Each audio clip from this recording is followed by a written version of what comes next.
What's going on, everyone? Crush back here with another video. Hope everyone's having a great day today. I know I am. And today I have another Last of Us review. And yeah, let's get right into it. Y'all already know real quick that there are spoilers in this. So if you haven't seen it, make sure you don't watch this video or watch it after you see it, and hear my opinion on it. Because I usually try and make this as entertaining as possible, along with having my own mindset into it. As long as y'all don't say, oh, he didn't say anything about spoilers.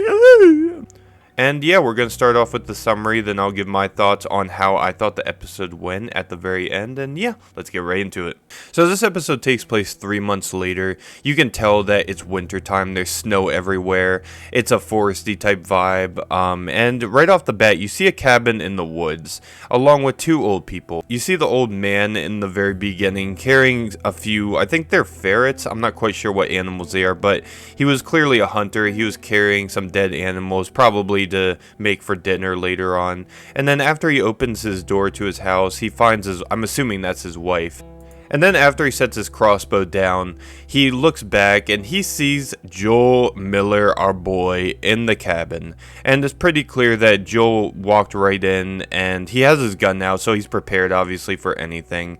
And he doesn't know these people, so he's assuming that they may be malicious, okay? Which is pretty understandable in The Last of Us. Apparently what Joel did while the old man was gone was he asked the old lady where they were on a map, and he pretty much did the same thing with the guy. He told the guy to put his gun down and to mark where they were on the map, and they did. They did what they were told. They were clearly not trying to start a fight with our boy, because our boy would obviously kill both of them if he had to. And they're just having a little bit of conversation, talking about how there's no infected around there, how the old couple have been living there even before the outbreak. They've been there for a shit ton of time.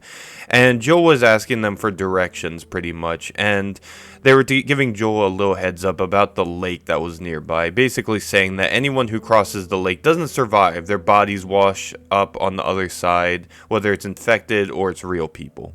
You know how Joel is, though. Joel is the rough and tough mountain man, and he doesn't give a fuck about anyone's warnings or anything like that. He'll find a way through. Along with just having a little bit more conversation in general, Ellie and Joel make their way out of the house. And it's actually really interesting because after Joel leaves, it looks like something's wrong with him. It looks like he's almost having a heart attack. He leans over to the fence, and it looks like he's struggling to breathe. I don't quite know how to describe it, but he has, I guess, a ringing in his ears. Ellie's trying to make sure he's okay. He's saying he's okay, but clearly something's going on. And it turns out later on that I don't think this was a heart attack or any mental issue. They claim that the reason Joel was, kind of just leaning against the wall or the fence and not feeling good was because he was scared. He was worried that he would fail. He was worried because not last episode, but 2 episodes ago, when he had a one-on-one with one of the gunmen in the city, he would have been able to beat that guy's ass easily if it was 5 years ago. But because he's getting older, he's not able to hear as well. He's worried that someone's going to get the upper hand on him and beat his ass, basically. And he's just afraid, which, in The Last of Us, it's understandable if you're afraid, obviously. But we don't find that out until way later, and Joel just brushes it to the side and tells Ellie that he's fine. Ellie and Joel, while they're trying to make their way across the river, they're just having some conversation, just having a little bit of dialogue. They end up setting up camp, and Joel wants to take both shifts, sleeping shifts and guard shifts. And he ends up falling asleep anyway, and Ellie ends up taking over the second shift. And he seems pissed off over it. He told Ellie, next time I fall asleep, wake me up, basically. And Ellie reassures him that it's all fine. She told him that she's done everything that he's taught her to do when it comes to guarding them and so on and so forth, standing her ground, that type of shit, And Joel basically insists, and then Ellie ends up submitting to it. She's like, alright, whatever, I'll do it. And after that little dialogue, they end up continuing hiking their way past the river. They see a dam, and Ellie asks about it, and Joel basically tells Ellie that it powers cities, and it's just a way of powering and providing electricity to local areas. And Joel's like, don't ask me how it works, because I don't fucking know, basically. That's pretty much what he said, which was similar to what he said in the video game. Not quite the same dialogue, but it's good enough, it's a pass. And after they had that little dialogue, they continue to hike past the dam, and then they get surrounded by people on horses with guns drawn to them. And Obviously, if I was in their shoes, I would be shitting my pants as well. I'd think I'm either getting robbed, killed, whatever, hung from a tree. It doesn't look good, when you have a whole shit ton of people that are surrounding you with masks on. But what they ended up being was they were just making sure that Ellie and Joel weren't infected, and they were asking them what they were doing in that part of the state. Joel basically said they're just passing through looking for his brother, and after the people on horseback checked to make sure they weren't infected with a dog, actually, which was really cool. Like, it's kind of like a canine that sniffs for infected. They ended up letting them go back with them to their town in Jackson. And this turned out to be Tommy's crew from the first and second game that lived in the settlement in Jackson, which I thought was dope. But yeah, they're riding on horseback. They end up arriving in the community, and the community in Jackson is nothing like we've seen so far in the show. It actually looks like an organized community. There's no chaos, no raiders. The militia seems to be actually fighting for the people and not being super hostile and somewhat welcoming, I would say. They have schools, they have doctors' offices, they have electricity, which is super dope. And then about a minute or a minute and a half after they arrive, Joel finds Tommy, they hug, and then they end up talking and getting some food. Joel and Ellie clearly haven't had a proper meal in a while. You can tell they're eating really quickly while Tommy's and, what's her name? God damn it, I forgot her name. Maria, that was her name. I keep forgetting this hoe's name. But yeah, they're just watching them gorge down a whole breakfast plate of food, which I'm assuming it's breakfast. I don't actually know what kind of food it was specifically. But they even offered them, hey, you want another one? We got so much food here, we're basically giving it away, Joel declines. He's trying to be polite, and he's telling Ellie to be polite, because if you compare Ellie to the kids that were in that settlement, Ellie's basically an inner city kid, just not giving a fuck. Meanwhile, the other kids are full suburban. That's the difference between Ellie. Like, she's the type that would rob and beat up anybody and would basically be Debo from Friday, just bullying all these punks. Joel ends up asking if he and Tommy can have a conversation, just them, because they're family. And then it's revealed that Tommy got married to Maria, which is pretty cool. Maria obviously looks different for obvious reasons versus the video game, but the actress did a great job nailing her personality, which I'll talk about later in my personal analysis after I'm done the summary. But they're basically going around Jackson, just taking a look at everything and just checking out all the cool stuff there. They have horses, they have a whole bunch of cattle, they have movies, electricity. It looks just like a small town in rural America. That's the best way to describe it. Just to cut through the episode a little bit more, we see Tommy and Joel at the bar. They're having a conversation. Tommy's telling Joel that he's going to be a father, and Joel's telling Tommy that he feels he's not up for the job anymore, and he wants Tommy to take Ellie to the Fireflies. And Tommy obviously doesn't want to do it, and Joel says some shit that just wasn't cool. He was basically telling Tommy that, we'll see if you're a good father, but I don't know if you will. Kind of being a dickhead, Well, not kind of. He was being a complete ass. And Tommy understandably gets pissed off, and Joel leaves and kind of rage quits the bar. And Tommy clearly looks upset. And then cut forward a little bit more into the episode, we see Joel trying to fix his boot because it looks like his boot got fucked up and the padding is falling off. And we see Tommy enter his I guess cabin that he's in. I don't know what he was in exactly, but Tommy enters, he gives Joel a new pair of boots, and they get to talking, and they both apologize for the stuff they've said, and Joel opens up to Tommy about everything that's happened. And this is probably the first scene where we see Joel very vulnerable, crying, expressing his pain, which I'm assuming Tommy feeling sympathetic is the reason that he ended up agreeing to take Ellie to the Fireflies, because he says that he'll leave first thing at dawn, and you can tell that means a lot to Joel. It means a lot. A little before they had that conversation, Maria and Ellie were having a conversation. They were talking about Joel, they were talking about Tommy, their past, how Joel killed innocent people. And Maria accidentally brought up Sarah because there was a little, I guess, memorial that was hanging in the cabin that they were in, basically saying R.I.P. Sarah, R.I.P. And there was another kid that was Maria's kid in the past. And those two were getting close. And I'm assuming sometime between Joel and Tommy's conversation, or maybe afterwards, Ellie finds out that Tommy's going to be taking taking her to see the Fireflies. She obviously is pissed off because she doesn't know Tommy that well, number one. And number two, she's been with Joel for a long time. They've gotten close. And she wants him because she feels confident in his ability to protect her and to take her where she needs to go. And Joel and Ellie, they end up having a conversation. And Joel was actually going to be the one to tell her, but she found out early. She ends up freaking out on him, saying that he was the only one that didn't leave her and everyone else has died or left her. And he gets pissed off that she knows about Sarah and basically tells her that she's not his daughter and leaves. And that's pretty much that for the nighttime. Cut to the morning time, we see Tommy and Ellie getting ready to leave on horseback. And when they arrive at the stables, they see Joel getting a horse ready. He's basically saying he's going to steal a horse and that he hopes Tommy doesn't mind, but Tommy didn't give a shit. And what ends up happening is he gives Ellie a choice between him or Tommy to take her. And Ellie immediately chooses Joel, obviously, because they've known each other the longest. And Joel basically changed his mind on taking Ellie, and yeah, he ends up taking her. Tommy tries to reassure both of them that they have a place in Jackson when they're done doing their thing with the Fireflies, and then they take off, and that's it. After they left, I'm assuming they went east because their objective, because the location they were trying to go to was the University of Eastern Colorado, which is where Tommy said the Fireflies would be located. They end up arriving. It takes them a couple days, but they get there. But they get there in 5 days, which I assume was quick because they were on horseback. When they arrive, they take a look around and they see a Firefly logo that's on a sign, but they don't see anyone.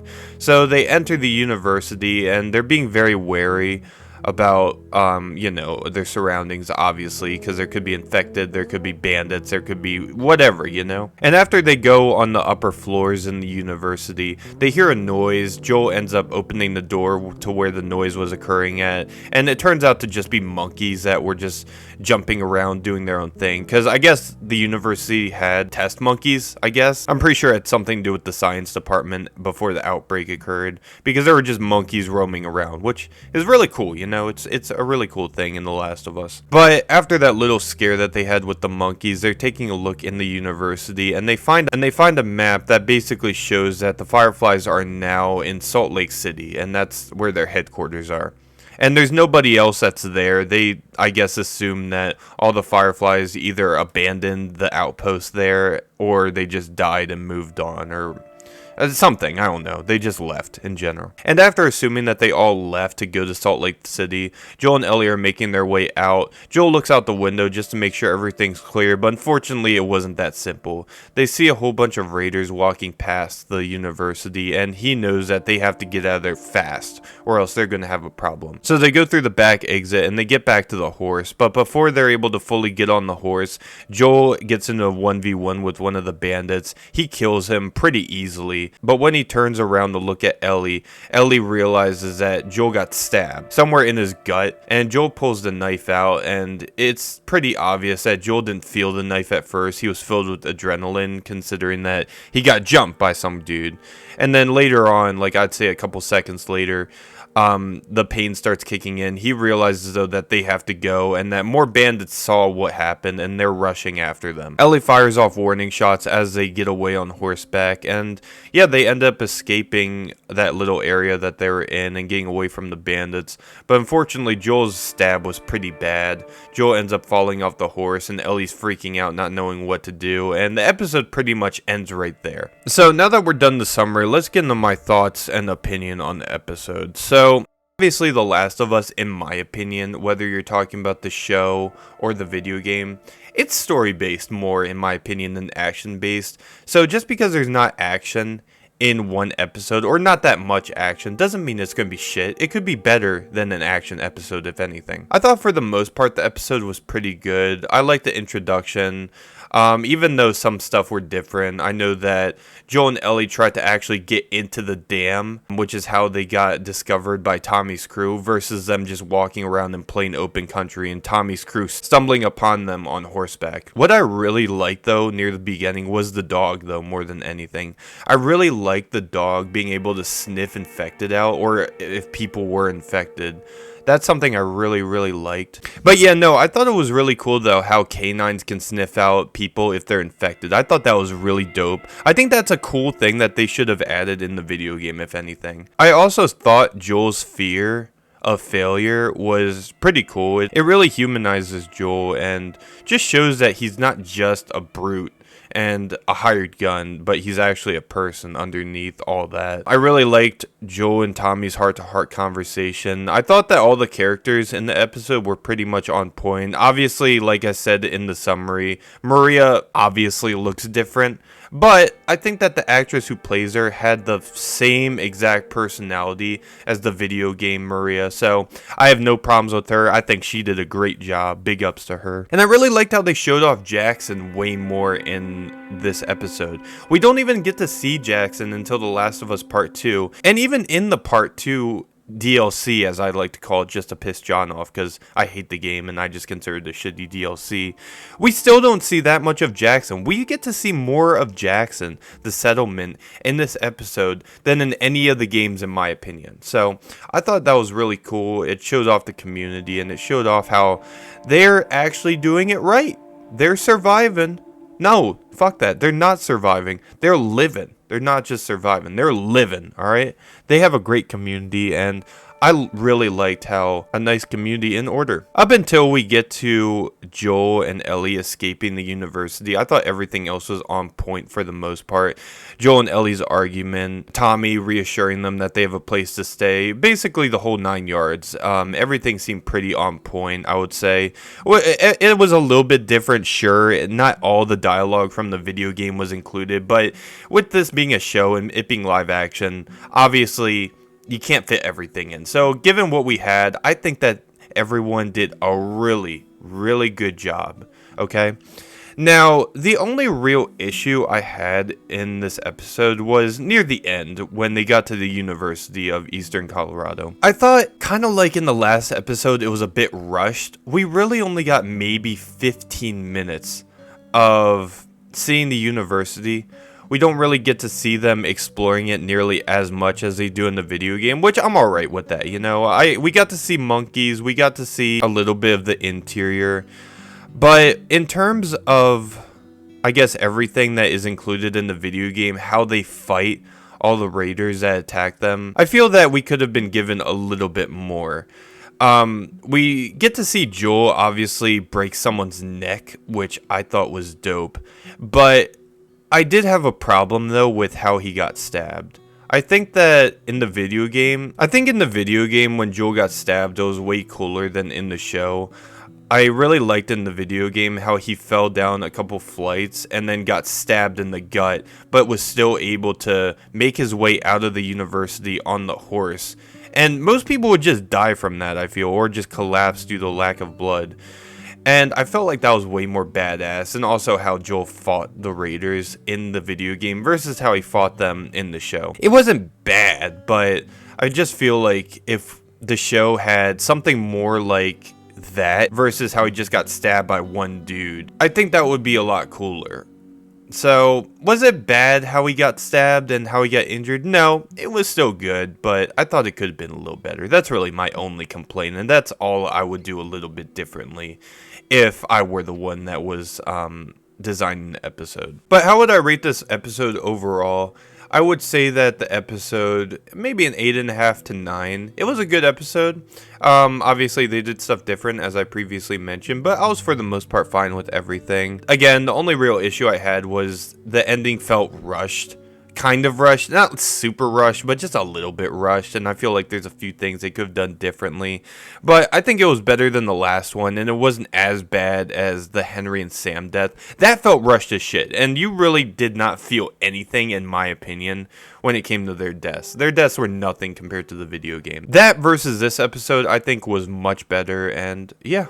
It was pretty dope. Can't wait for the next episode when we see, I'm pretty sure we'll see Ellie by herself, or maybe we'll see the Left Behind, Ellie and Riley, so that definitely sounds something to look forward to. So yeah, that's all I got today. Hope everyone enjoyed. If y'all did, make sure to either subscribe, donate, or get the fuck out. Y'all know the vibe, and yeah, if you don't do that, then Lester B is gonna snuggle in with you at night, and trust me, you don't want that. I'll see y'all later. Peace.